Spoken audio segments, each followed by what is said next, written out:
Estimados amigos, estamos en una nueva edición de su programa Plataforma Democrática para analizar lo acontecido en esta semana que por cierto ha estado marcada por un conjunto de acontecimientos realmente de significación histórica.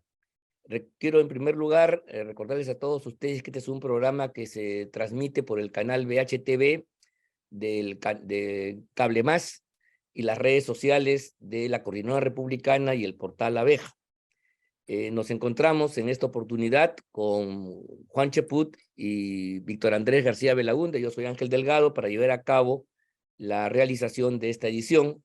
Y como dije hace unos instantes, es una semana muy especial de gran significación, puesto que el día 7 de la semana pasada, el 7 de diciembre, se produjo lo que tenía que suceder luego de que Castillo intentó un fallido golpe de Estado, se produjo su vacancia y en horas de la tarde la asunción por mandato de la Constitución le correspondía asumir la primera magistratura del país, la vicepresidenta Dina Boluarte.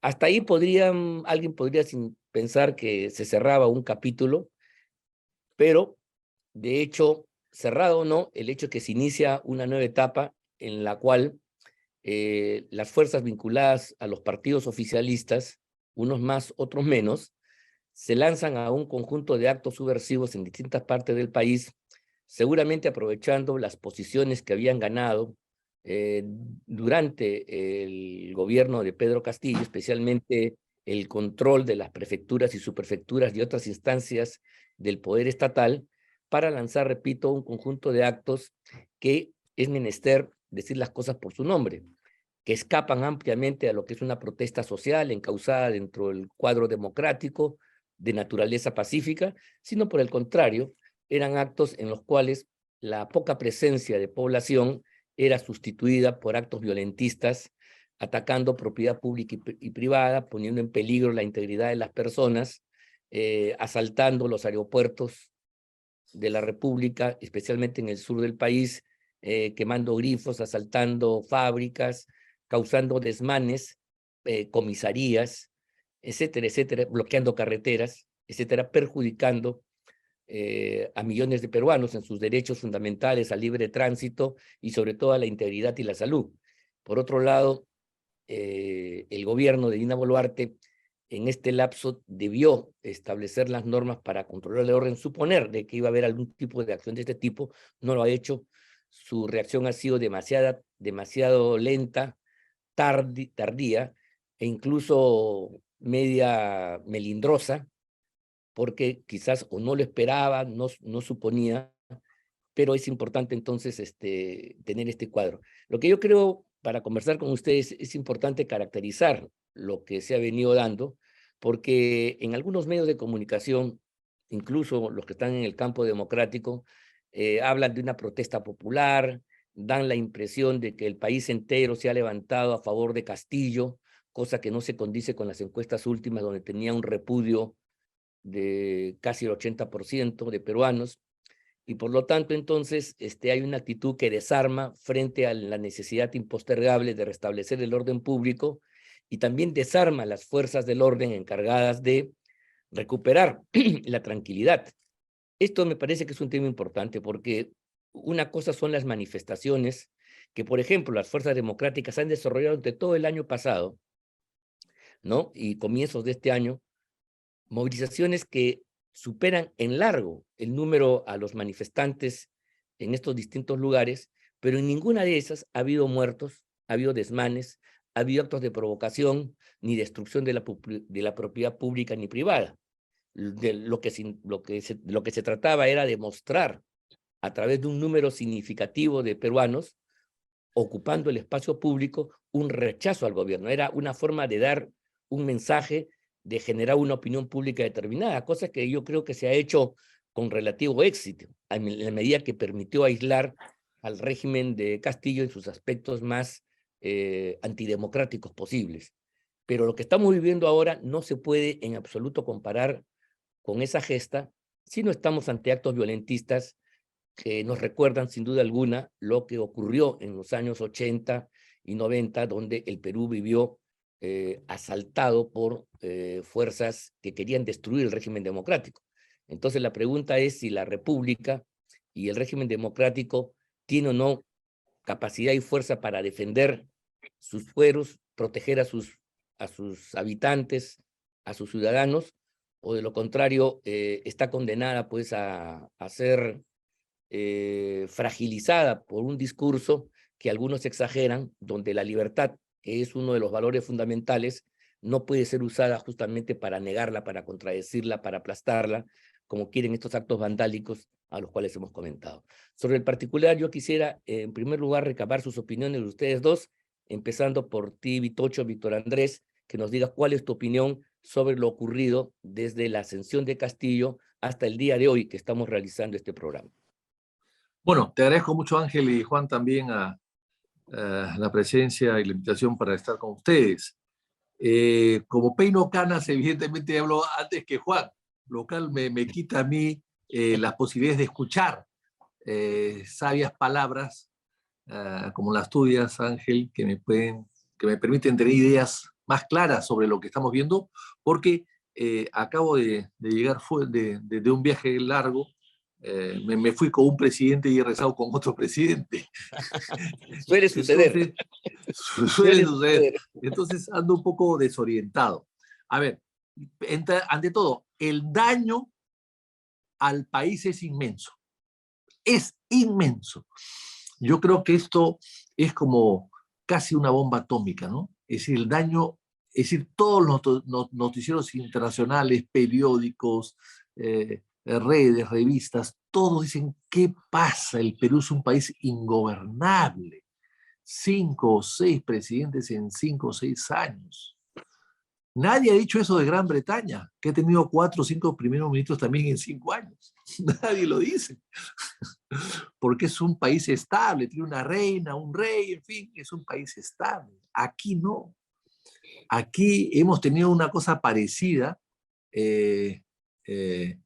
con gobernantes de una semana y bueno, y el daño que se ha hecho es terrible. Y en este caso, lo que ha pasado es una cosa parecida a lo que pasó el año 14. Y yo siempre me remito a la historia política del país. A ver. Hace 100 años o más de 100 años, el señor Billinghurst firmó un decreto supremo para disolver el Congreso. Y el Congreso reaccionó y al final lo vacó. Es cierto que con la ayuda del en ese momento coronel Benavides, después mariscal Óscar R. Benavides. En fin, pero lo cierto es que Billinghurst se adelantó, porque durante los 2 años de Billinghurst, del 12 al 14, acá hemos pasado 14, 15 o 16 meses igual, había un enfrentamiento total entre el gobierno y el Congreso. Billinghurst era un hombre reformista, era un hombre, podría decirse en esa época, pues izquierdista, ¿no? Había planteado las 8 horas, por ejemplo, las 8 horas, y otra serie de reformas más, seguridad social, etcétera. El pan grande. No, ¿ah? El pan grande. Así le decían pan grande a él, efectivamente. El control de los precios de los alimentos, el pan, etc. Es decir, había iniciado una serie de cosas Billinghurst que el Congreso no estaba de acuerdo. Las 8 horas, el Congreso, con presión de los terratenientes de aquella época, de las élites de aquella época, de la derecha económica de aquella época, porque hay derecha económica y derecha que no es tan económica, por supuesto. Entonces, este enfrentamiento había llegado a eso.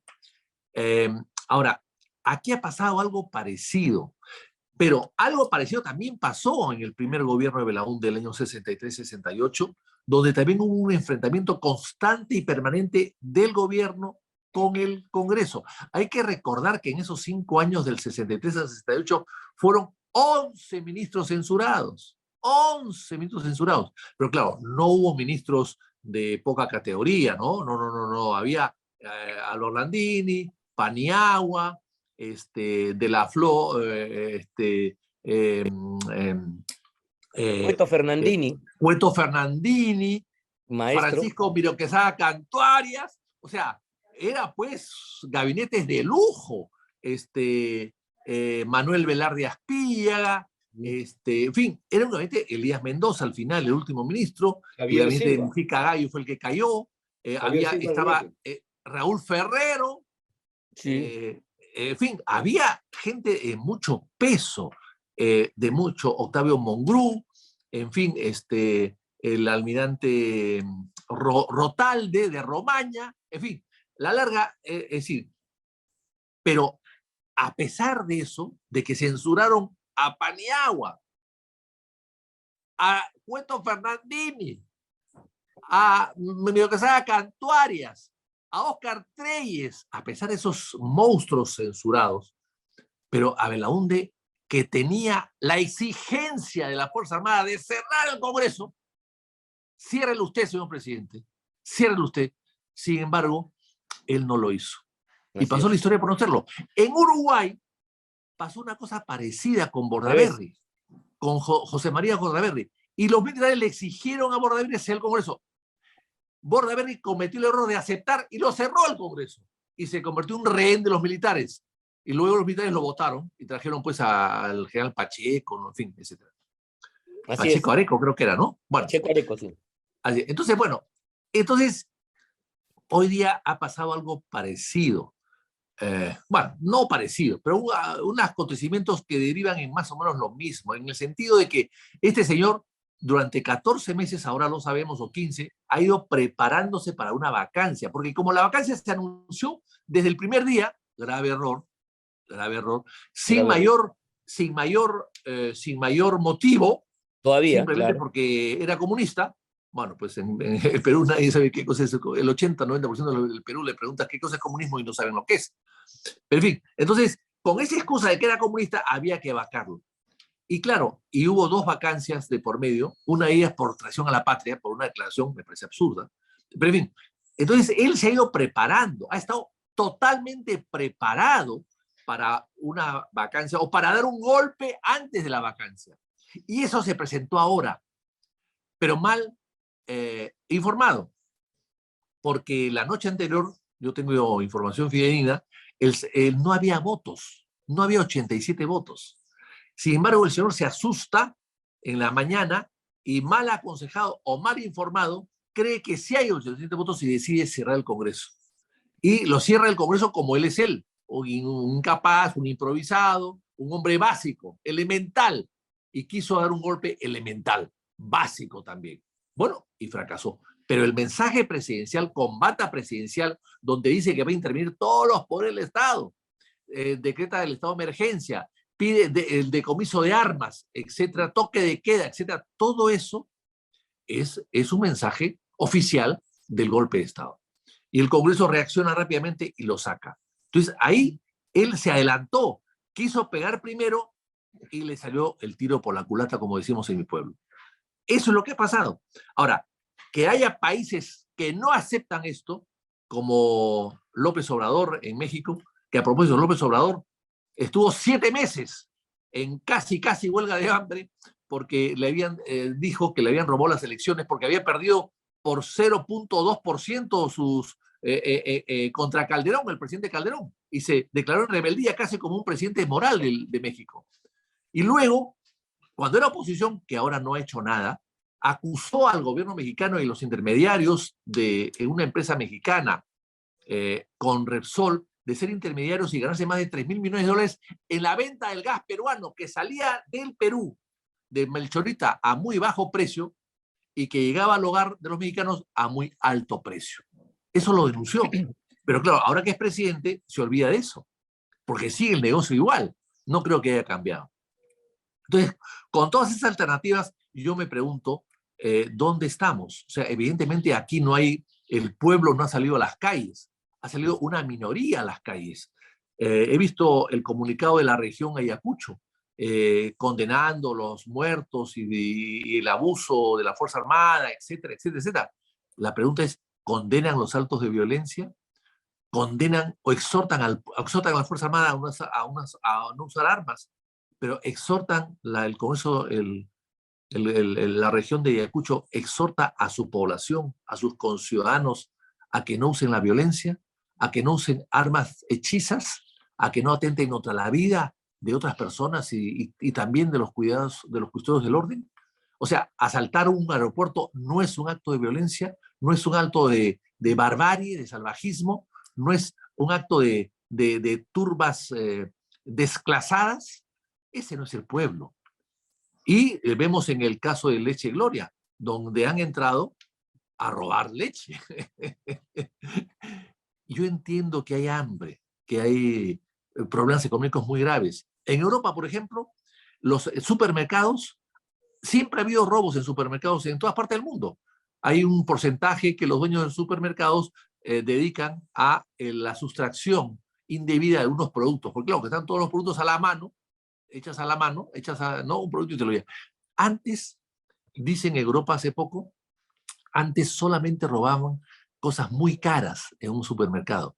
Hoy día están robando eh, alimentos de primera necesidad. O sea, significa que hay pues una crisis alimentaria, hay una crisis económica en el mundo, eso lo sabemos todos, pero eso no puede justificar de una manera esto. Eso tiene que justificar los subsidios, la atención del Estado, pero no puede justificar de una manera, ¿no? El asalto a las comisarías, a los aeropuertos. Esto es una pequeña cúpula de políticos que no están a la cabeza de su gente, sino que mandan a turbas empobrecidas y radicalizadas y furiosas con todo lo que vemos, porque con todo lo que vemos nadie puede estar contento ni feliz, evidentemente, a hacer actos vandálicos que destruyen al Estado.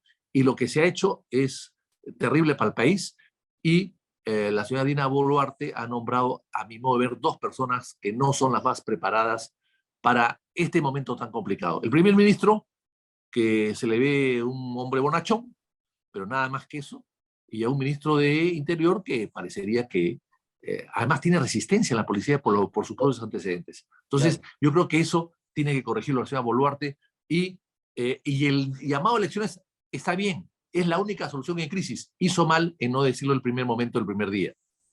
Eso calmará un poco las aguas, Ok. pero evidentemente perdió su gran oportunidad en ese momento. Bien, muy bien, Vitocho. Eso vamos a analizarlo en la segunda parte. Yo quería decir a Juan, para todavía analizar el contexto, qué momento estamos viviendo, decir si el discurso golpista que esgrimen en las calles los radicales y que de alguna manera ha permeado al mundo exterior en algunas cancillerías y países que dicen que había un golpe contra Castillo, no se desmenuza justamente el análisis de la realidad. O sea, el que provocó el golpe, el que adelantó y facilitó las cosas para su debacle fue el propio Castillo. Entonces, ¿cómo acusar de golpistas al Congreso, a la oposición, cuando el que precipitó las cosas por razones X que habrá que investigar, pero con una torpeza en los resultados increíble, fue el propio Castillo? Entonces, es una narrativa que está movilizando, pero tiene pues un defecto de origen. O sea, no es dable comprender de un punto de vista racional cómo quien dio un golpe de Estado de la noche a la mañana, saliendo al mediodía, anunciando el cierre del Congreso, la intervención del Poder Judicial, Ministerio Público, Tribunal Constitucional, dando órdenes incluso para que capturen a la fiscal de la Nación, no es golpista. Y cómo la respuesta que está establecida en la Constitución de vacarlo, sí lo es. ¿Cómo entonces se sustenta, en primer lugar, la reacción que ha habido en algunas partes del territorio nacional y, por supuesto, la actitud de algunas cancillerías y países vinculados al Foro de Sao Paulo, sin duda, que quieren asumir una narrativa del punto de vista racional manifiestamente absurda? Juan. ¿Qué tal, Ángel? Un placer estar nuevamente contigo y con Vitocho, queridos amigos. Mira, yo creo que la izquierda siempre ha sido muy eficiente en el ejercicio de su narrativa y ha sido muy eficiente también en copar los medios y sobre todo las redes sociales. Es indiscutible que Pedro Castillo hizo un golpe, sin ningún tipo de duda, pero sin embargo luego parte de la estrategia ha sido señalar, en primer lugar, que él no estuvo en sus cabales, que había sido drogado, dopado, ¿no? Maniatado a través de alguna droga, y luego empezaron a señalar que no se había culminado el acto, pues fue un anuncio de algo que no escribió, y finalmente señalar simplemente que el Congreso tenía esta intención golpista y la principal prueba era que era la tercera moción de vacancia. El problema está en que no hay capacidad de respuesta y esto ya se Eso. convierte en un fenómeno complejo. Si gente como Ángel Delgado, Víctor Andrés García Belaúnde, Jorge del Castillo, Mauricio Müller, yo, Carlos Cruz, pudieran tener acceso a la gran prensa para señalar las incorrecciones que hay en todos estos actos, la gente tal vez tendría otro tipo de respuesta. Pero ¿qué tenemos al frente? A gente que desde el Parlamento le conviene este caos, le conviene esta narrativa, no porque estén del lado de Castillo, sino porque están del lado que eso generaría una inmovilidad y por lo tanto se podrían quedar hasta el 2026. Ese es el fondo, que hay un Congreso que en lugar de señalar ha habido un golpe, señor. Por lo tanto, usted está muy bien preso. Y la asunción de Dina Boluarte es constitucional. Y lo que tiene que hacer esa señora es convocar elecciones. Prefieren callarse para que se genere pues esta confrontación que hace que más bien ahora digan, como hay un desorden nacional, no hay que hacerle el juego a esa violencia y por lo tanto no puede haber elecciones, ¿no? Entonces, hay intereses una vez más de este Congreso mediocre, de este Congreso que no le importa el país y que permite que se extienda esta narrativa para poder justificar su permanencia. Mira, el Perú no es el único país que ha tenido 6 presidentes o ha tenido este tipo de crisis en tan corto tiempo. Con propiedad, lo señalaba hace un rato Vitocho, en el ámbito latinoamericano, yo recuerdo cómo Menem le da paso a De la Rúa dura un año Claro. y medio, entra Rodríguez Sá, si no me equivoco, luego Duhalde, ¿no? Cada uno duraba un mes y medio, bueno, Rodríguez Sá duró menos de un mes, recuerdo que fue en diciembre, luego viene Duhalde, que se quedó unos 6 meses, y bueno, viene Kirchner cambia las reglas de juego y se queda el tiempo que se le da la gana, y luego viene Cristina, ¿no? Hasta llegar a Alberto Fernández. Y se veía, pues, eso como una nación desordenada. Ahora se da en el Perú, un país en el cual nos negamos a ver las evidencias históricas. Yo recuerdo que en un programa como este de plataforma hace ya varios meses y a raíz de Pedro Castillo se hablaba de la dificultad que iba a tener para gobernar por no tener mayoría. Y Vitocha nos recordaba que en este siglo todos los presidentes que no han tenido mayoría parlamentaria han caído, o creo que a lo largo de la historia del Perú político, y lo estamos viendo, y lo mismo va a pasar con la señora Boluarte. Entonces, en estos días en los cuales países latinoamericanos se permiten llamarnos de golpista, tenemos un comunicado completamente tibio de parte de la Cancillería que parece redactado por Manuel Rodríguez Cuadros o Harold Forsyth, porque la verdad es que es absolutamente tibio y no pone las cosas en su sitio. Y yo creo que esa reacción de Andrés Manuel López Obrador, del presidente Petro, ¿no? De Alberto Fernández, tiene que ver mucho con que están perdiendo la batalla desde el momento, o podrían perder en un futuro la batalla desde el momento que se dan cuenta que si las instituciones funcionan, sobre todo las Fuerzas Armadas, se les hace difícil el camino de conquistar el poder. Y en ese sentido el Perú a futuro podría ser un mal ejemplo.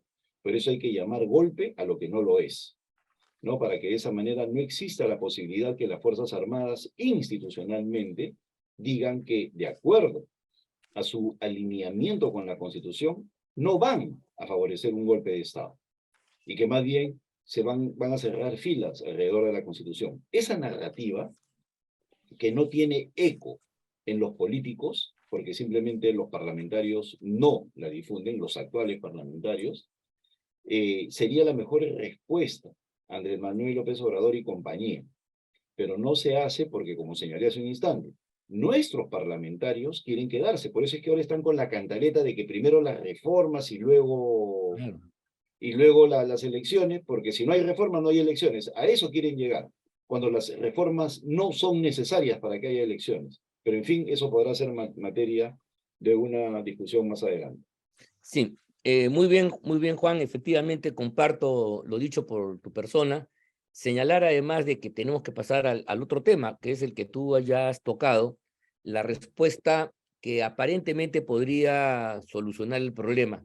Yo quería recordar que en este programa, justamente después que se produjo la crisis y la asunción de la señora Presidenta de la República, los tres señalamos con énfasis, tú con mucho hincapié, de que el gobierno de la señora Boluarte no tenía consistencia, heredaba una máquina deleznable, corrupta, incapaz, y el Parlamento se había dañado, pues por razones que podemos analizar, pero era parte del problema, y por lo tanto, para poder recuperar la democracia era que el nuevo gobierno, cuanto antes, señalara una fecha de terminación y se definiera como un régimen de transición antes que la segunda fase del gobierno de Castillo, ¿no? Pero la sorpresa fue que cuando Dina Boluarte juramentó, y yo estoy seguro con la anuencia del Congreso, porque eso debe haber sido parte de las conversaciones, cuando anuncia que ella se quiere quedar hasta el año 2026, era el sentimiento también compartido por la mayoría del Congreso. Pero esa aspiración duró apenas horas, días, porque la realidad evidentemente puso en cuestión y rápidamente tuvo que recular. Ahora bien, se está discutiendo en el Congreso estas salidas, el debate está evidentemente no solamente encendido, sino entrampado, y por lo tanto yo entiendo de que sí, no hay duda de que la forma democrática de salir de la crisis es convocando a la población para que en las urnas defina nuevo gobierno y nuevo parlamento. El problema es que esto tiene que hacerlo por la presión violentista que hay o por una explicación más clara de que este gobierno, incluso sin que hubiera estas manifestaciones, no tenía viabilidad en el tiempo de asentarse y que por lo tanto lo democrático y políticamente posible era llevar adelante unas elecciones adelantadas. Creo que esto es fundamental tenerlo porque tampoco uno puede caer en el chantaje de estos sectores que ahora ponen como condición un tema que finalmente define, que se va a definir en meses más, meses menos. Yo también comparto contigo de que no hay que aceptar la excusa de reformas, Parlamento que no ha querido hacerlas durante el tiempo que ha podido, y por cierto, tampoco está legitimado este Congreso para hacer grandes reformas. Yo creo que la reforma más importante es impedir o sacar a las actuales autoridades del sistema electoral, que en el fondo son los que originan esta gran crisis. Me refiero a Salas Arenas, al jefe de la OMP, etcétera. La segunda reforma tendrá que ver con un sistema de escrutinio que nos permita verificar los resultados de la votación. Habrá que pensar un mecanismo. Y quizá la tercera reforma, y lo digo yo, es ampliar, mejorar la representación con un Senado en la medida que ya hay un proyecto que ha sido votado por mayoría sin alcanzar los 2/3 para constituir la segunda Cámara. Pero salvo eso, ¿no? Y algunas otras facilidades de tipo procesal que además se hacen por ley, yo creo que no hay más reformas que hacer. Sobre el particular, ¿cuál debe ser el curso de este adelanto de elecciones? ¿Cómo vemos este escenario que se está dibujando y que se está planteando como una salida a la crisis política? Víctor Andrés. A ver, bueno, yo creo que el problema de nuestros males, a mi modo de ver, es un Congreso pequeño y unicameral, ¿no? Lo dijimos desde el primer momento. El Congreso peruano que hizo el Fujimorismo es 120 personas, un país que en ese momento ya tenía más de 20 millones de habitantes, 20 y tantos millones de habitantes. Y hay que recordar que el Perú, cuando se fundó, la piedra bautismal de la República es el Congreso, el año 1822. El Perú tenía 1 millón de habitantes y tenía 78 diputados, más los accesitarios, más los suplentes. Entonces, estamos hablando de que 78 para 1 millón de habitantes. Ahora tenemos 130 para 33 millones de habitantes. O sea, es una cosa absurda y unicameral, desproporcionado.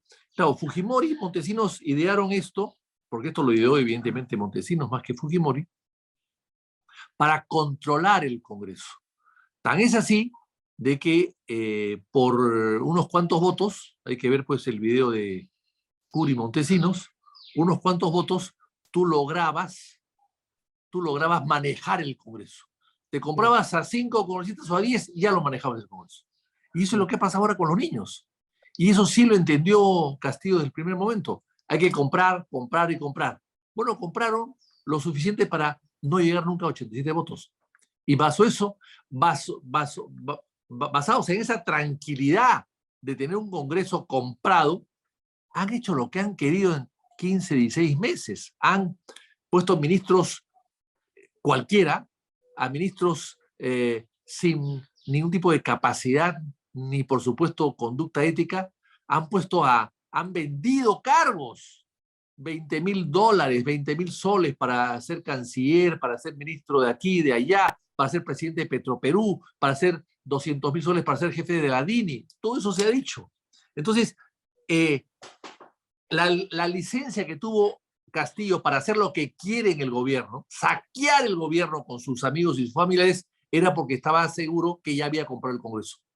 Si él sabe que el Congreso no es suyo, no hace eso, probablemente se cuida más en las formas y en el fondo, pero no lo hizo.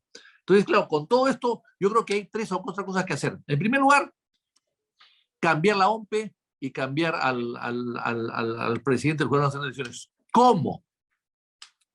Hoy día, el presidente del Jurado Nacional de Elecciones lo elige la Corte Suprema entre sus vocales vigentes. Eso no está bien, eso se cambió. Antiguamente, la Corte Suprema elegía entre los suplentes o accesitarios o jubilados Así es. a un miembro que presida el Tribunal Constitucional, que presida el Jurado Nacional de Elecciones. Y entre un fiscal suplentísimo, escogió, por ejemplo, el Oro Romero Romaña, que fue un presidente de lujo que presidió el Consejo o el Jurado durante 15 o 20 años. Y después han venido otros.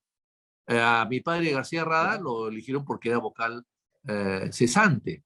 Y después claro. Ugarte, pues fue Ugarte, después fue todos los que cesaron. Pero eso se cambió en la constitución de Fujimori.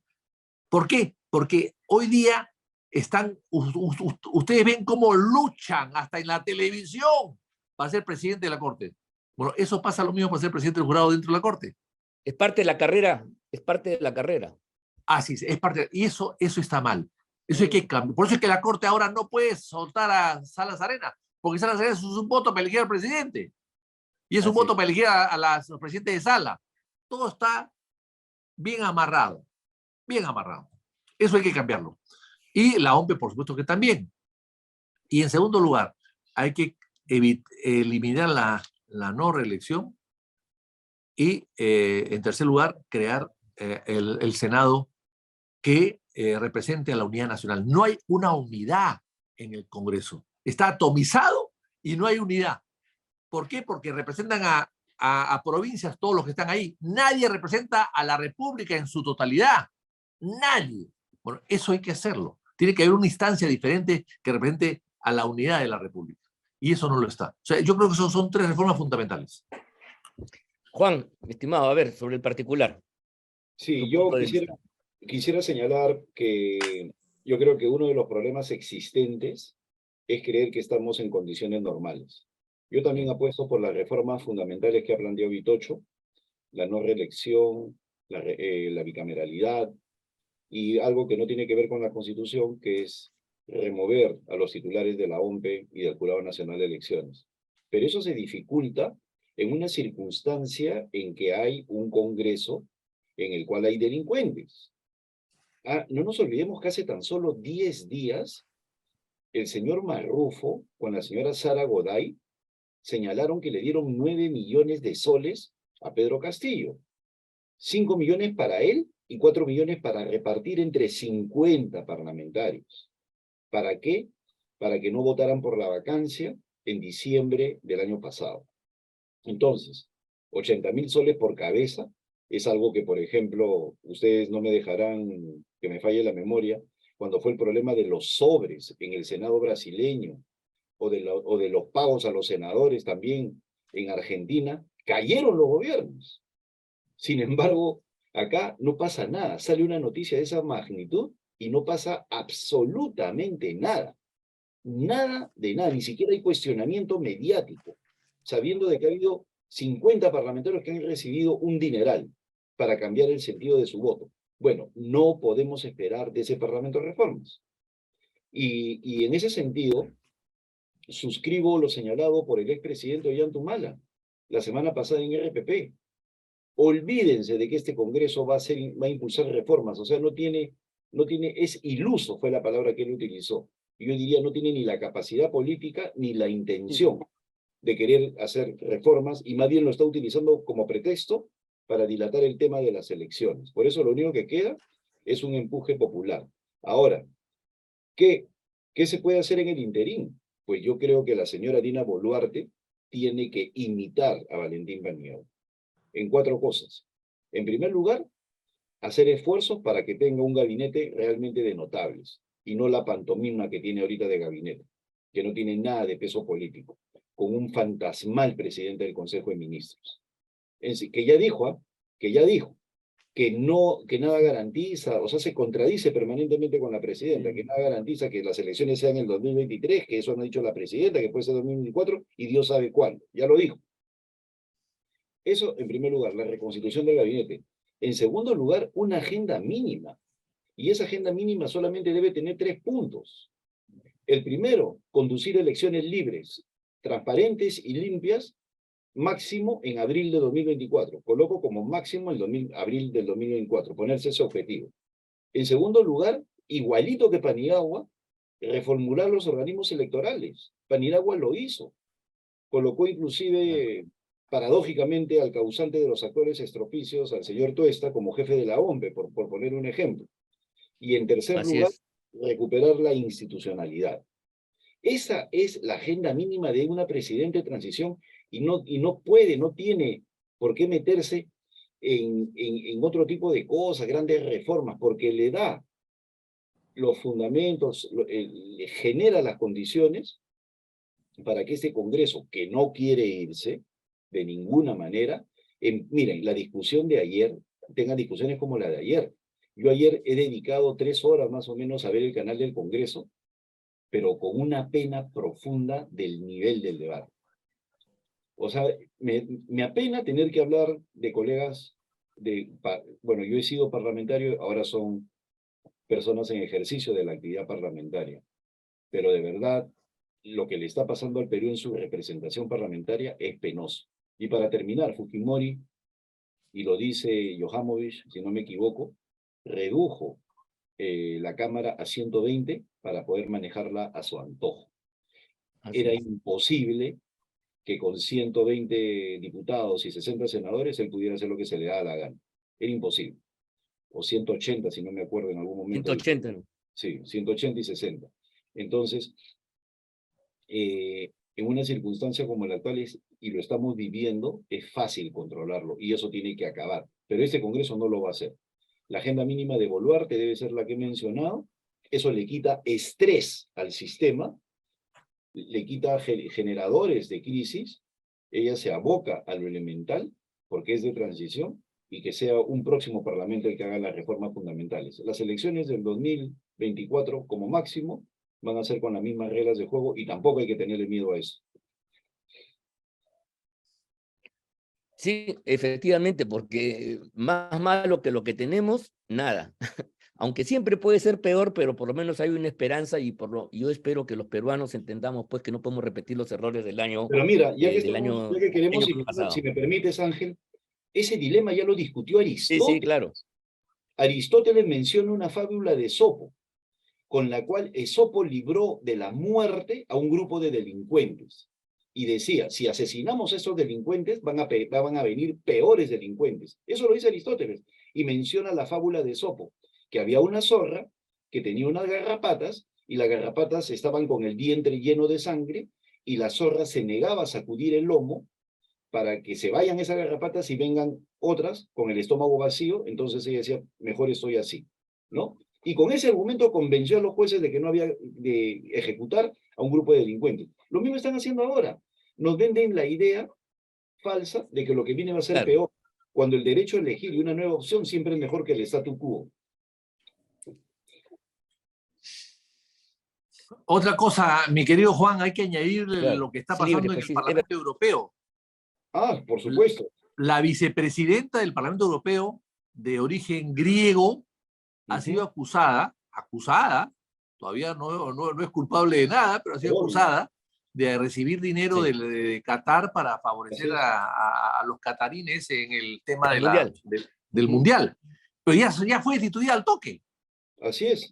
No, y su Al toque fue colega, destituida. Ursula von der Leyen, de inmediato dijo, en tanto se averigüe, políticamente es inviable su presencia en el Parlamento. Esa Así es es. la percepción, es un Eso es lo impeachment. que hemos dicho nosotros. Así es un Eso es lo que hemos impeachment. dicho nosotros para que se vayan los niños. Y el Así es, Congreso no hace nada. así Así es. es. Bueno, como verán ustedes, amigos, queda muchos asuntos por seguir analizando, discutiendo, pero ya el tiempo llegó a su final y tenemos que, con mucho lamento, que poner punto final a esta edición del programa Plataforma Democrática. Quiero agradecerles a todos ustedes su amabilidad por seguirnos. Esperamos que sea de utilidad los comentarios que aquí se vierten. Quiero agradecer una vez más a Víctor Andrés García Belaúnde y a ti, Juan, por la gentileza y sus valiosos aportes, y simplemente decirles a todos ustedes, amigos, nos vemos la próxima semana si las cosas son factibles. Hasta la próxima, Gracias. nos estamos viendo. Chao. Hasta luego, adiós.